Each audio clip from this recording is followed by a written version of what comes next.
नमस्कार दोस्तों, गुरु के धर्म वचन चैनल में आपका स्वागत है। हिंदू धर्म में व्यक्ति की मृत्यु के बाद उसके कर्मों के आधार पर उसे स्वर्ग या नरक प्राप्त होता है। मृत्यु के बाद आत्मा को यमलोक में यमराज के समक्ष पेश होना पड़ता है, जहां उसके कर्मों का लेखा जोखा देखा जाता है और उसके बाद उसके स्वर्ग या नरक भेजने का निर्धारण होता है।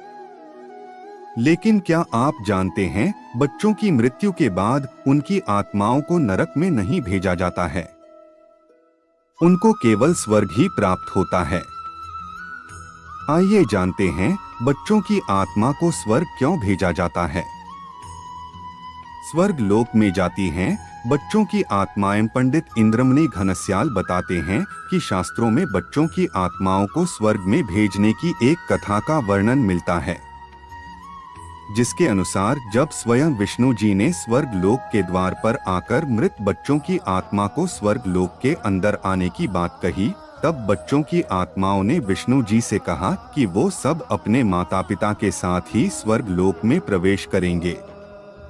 तब भगवान विष्णु ने उन्हें समझाया कि तुम सब अबोध बालक हो, इसलिए तुम्हें स्वर्ग में भेजा जा रहा है, लेकिन तुम्हारे माता पिता को उनके अच्छे बुरे कर्मों के आधार पर स्वर्ग या नरक मिलेगा।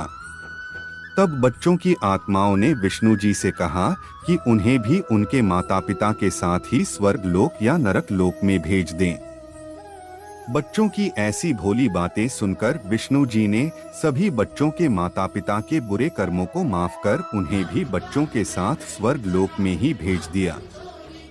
गरुड़ पुराण में है रहस्य। गरुड़ पुराण में मृत्यु से जुड़ी अनेक बातों का विस्तार से वर्णन किया गया है। गरुड़ पुराण में उल्लेख है कि 15 वर्ष से अधिक आयु वाले अच्छे लोगों को स्वर्ग लोक और पापी अधर्मी लोगों को नरक लोक में भेज दिया जाता है, लेकिन 15 वर्ष से कम आयु वाले सभी लोगों को बच्चों की श्रेणी में गिना जाता है। ऐसे बच्चों को कर्म के आधार पर नहीं, बल्कि उनकी आयु के अनुसार सिर्फ स्वर्ग लोक भेजा जाता है।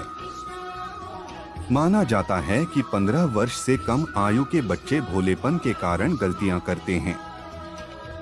उन बच्चों को अच्छे बुरे कर्मों का ज्ञान नहीं होता है, इसलिए भगवान उनकी सभी गलतियों को माफ कर देते हैं और उनकी आत्माओं को स्वर्ग लोक में भेज देते हैं।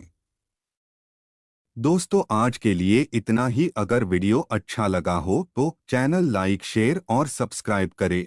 और आप भी भोलेनाथ के भक्त हैं तो कमेंट बॉक्स में हर हर महादेव जरूर लिखें।